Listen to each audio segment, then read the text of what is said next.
E esse talvez é o maior ensinamento que eu posso passar aqui pra vocês.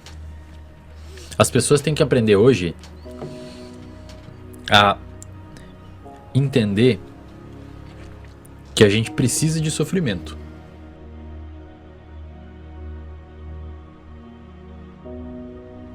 A gente precisa sofrer. Não é se fuder, mas a gente precisa sofrer. A região do seu cérebro responsável por gerar prazer e motivação é a mesma região envolvida por gerar dor e sofrimento. Dor emocional e sofrimento. É uma balança. Então, num lado está o prazer e no outro lado está a dor e o sofrimento. É como se fosse uma gangorra. Se você aumenta muito o lado do prazer, só prazer, só prazer, só prazer, só prazer, só prazer, só prazer. Perdão, você tá botando muito peso aqui no prazer, só prazer, só prazer, só prazer, só prazer, só prazer. O lado da dor e do sofrimento começa a se destacar. E aí o que vai acontecer? No mecanismo de autorregulação, ele começa a vir pro outro lado. Aí você precisa cada vez botar mais prazer aqui, pra empurrar. Então o que acontece? Se você fica se submetendo só a coisas fáceis, só a coisas simples, só a recompensas rápidas, o seu cérebro desacostuma a viver com o problema. E a vida não é uma corrida de 100 metros, a vida é uma maratona gigantesca.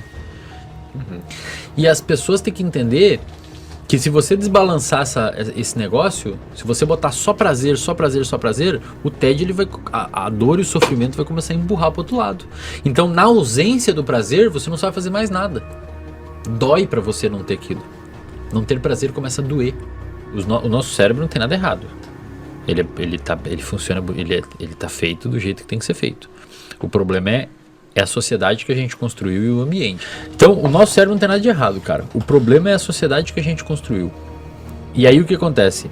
O nosso cérebro, ele não foi constituído para viver num ambiente com tanto estímulo. Então pensa assim, por que a gente tem uma tendência grande a lembrar de traumas? Porque é importante, velho, para a história evolutiva lembrar de um trauma.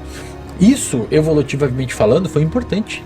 Mas aí que tá, cara, muitas vezes uma pobreza, por exemplo, mais extrema faz com que a pessoa não tenha nutriente suficiente para desenvolver um cérebro saudável e daqui a algumas gerações, por várias vias epigenéticas, a pessoa pode desenvolver algum transtorno e não ser selecionado. Então existe sempre uma pressão acontecendo. O futuro vai ser foda, velho.